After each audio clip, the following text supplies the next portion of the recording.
All right, so the Saturday Night Special engine is not here, as you can see. I actually pretty much sent it out the door without doing that much filming on it. I don't know, it's been a little crazy lately, so I shipped it out the door without actually doing a full video on it. I do have all the info on it, so that's the most important part. I have a little bit of footage with no audio because at the time, I don't know why I didn't have much of a voice.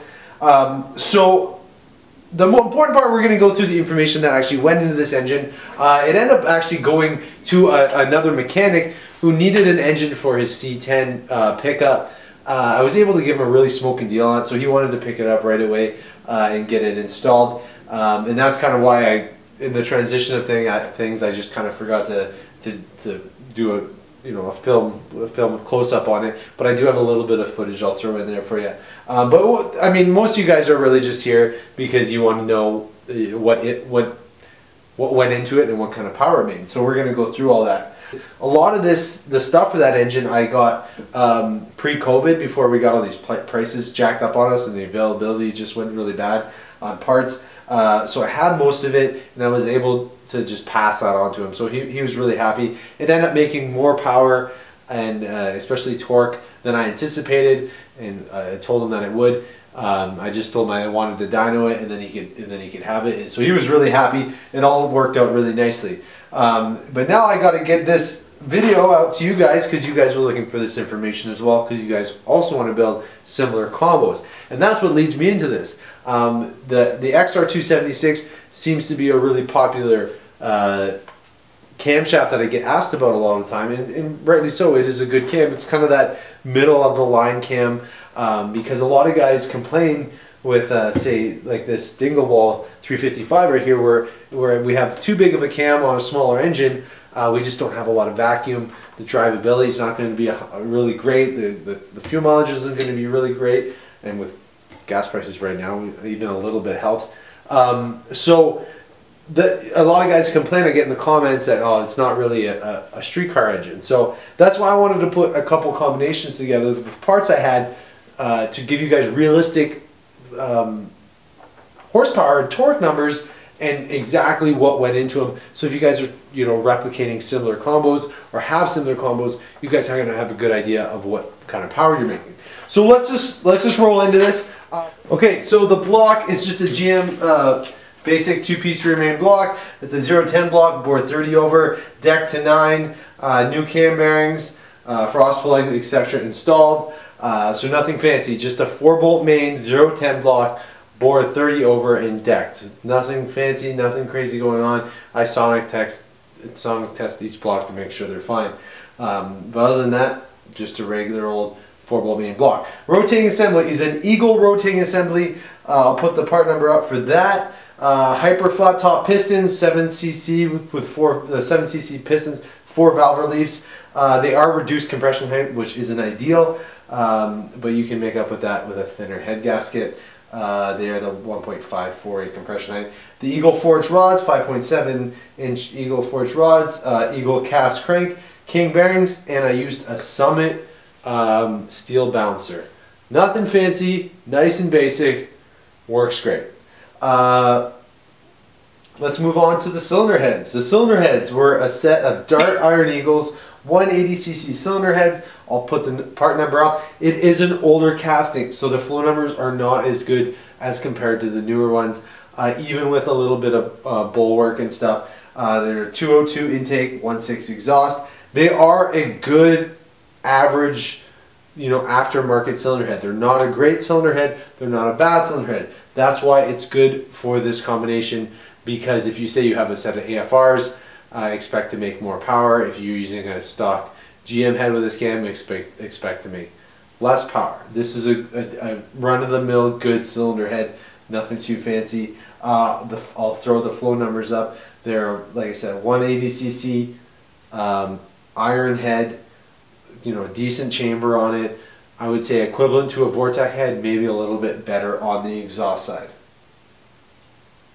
Alright, so the camshaft we used on this is actually a Snyder's custom grind. Not a cam that I had made, but a camshaft that I had from a guy that I bought a bunch of cams off. And It's a hydraulic roller camshaft retrofit. So a retrofit cam means that it's made to fit in a non-roller block, and you have to use like a cam button. So that's what we used on that thing. So the actual part number that was on it was 276/84H. It's a custom grind. 222 degrees intake at 50. 228 degrees on the exhaust at 50, 276 degrees advertised on the intake, 284 on the exhaust. 510 lift on the intake exhaust with a 1.6 rocker arm. So 510 with the 1.6, and I used Comcam's roller tip rocker arm. 112 lobe separation angle installed, 106 intake center line. So the 112 LSA, that's going to give us enough vacuum to run our power brakes, and that's again the whole purpose of why I was putting this combo together, and this cam worked out really nice. If you're wondering how much vacuum it made, at idle on the dyno at about 800 RPM with no vacuum advance hooked up, ignition to vacuum advance, we were getting about 14-15 inches of vacuum. So if you wanted to hook a vacuum advance and do a little bit more tuning, you might be able to get a little bit more. But 15 inches of vacuum, we have no problem with power brakes for the most part. A properly working system. So it is power brake friendly, and again, that was the whole purpose of what I was trying to achieve here. The intake manifold we used on the Saturday Night Special was, I believe, the cheapest small block Chevy intake you can get from Ftlbs, which is the Ftlbs 2701. Unlike the taller air gap intakes like this, it is like a lower rise intake. It might be considered mid actually, but it is a lower intake. It is cheap. It's a lot cheaper than an air gap, I can tell you that. Good for that low end torque, and that's exactly what we were going for with our Saturday Night Special. So if you wanted to change it out to an air gap, expect to pick up a little bit of top end power, and you might lose a little bit of low end torque, but just that's what we use, 2701 intake. As far as the other stuff we used on it, timing cover was just an aluminum timing cover from Sunny Racing with a nylon cam button. The oil pan was like a Claimer style 5-quart oil pan with a windage tray and crank scraper. The oil pump was just a high volume mounting oil pump. The roller lifters were Comcam's hydraulic, regular hydraulic retrofit roller lifters. They're not short travel or anything like that.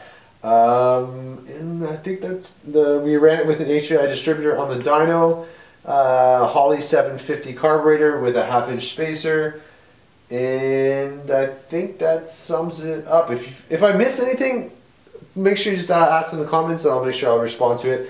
And let's see what this thing looks like on the dyno.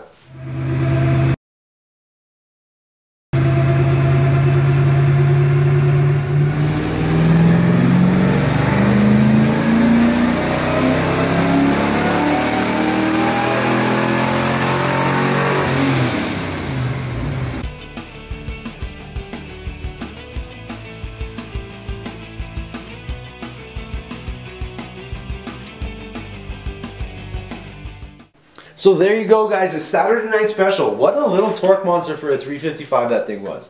465 foot-pounds of torque out of a 355, not too bad. Some 383 strokers don't even make that kind of torque. We have 410 horsepower, 400 plus horsepower. Most guys claim they have, a lot of guys don't. We have enough vacuum to run power brakes. We can run this thing on pump gas. If you're wondering, it has 175 psi of cranking compression, which with the proper tuning, you could run this thing on 87 octane if you want to. With proper tuning, you could get decent gas mileage with an engine like this. You could run this engine with fuel injection or carburetor. So overall, I'm really happy with the Saturday Night Special, and I hope it sheds some light on realistic combination and horsepower goals for engines that you guys are building, because I know a lot of you guys are looking at cams like this, that, you know, it's an in-between cam, it's not real wimpy, it's not too aggressive, and that's what guys are looking for. You know, they want the drivability, they want the vacuum. So I think this is going to shed some really good information on you guys, so you kind of know exactly what you're looking for, something like this.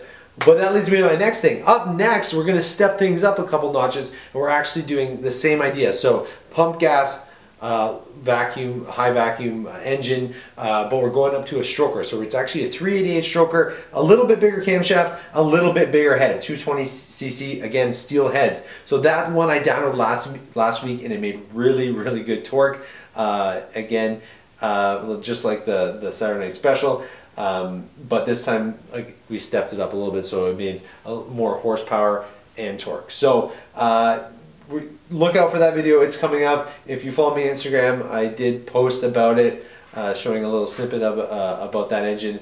And if you don't follow me, make sure you add me on Instagram. If you are new to the channel, I appreciate you come checking my video and staying to the end. Please hit that subscribe button and hit the like button. I really do appreciate it. And I hope you guys enjoy small block Chevys as much as I do. If you have any questions, feel free to comment below, and I will try to get to those as soon as possible. Thanks, guys.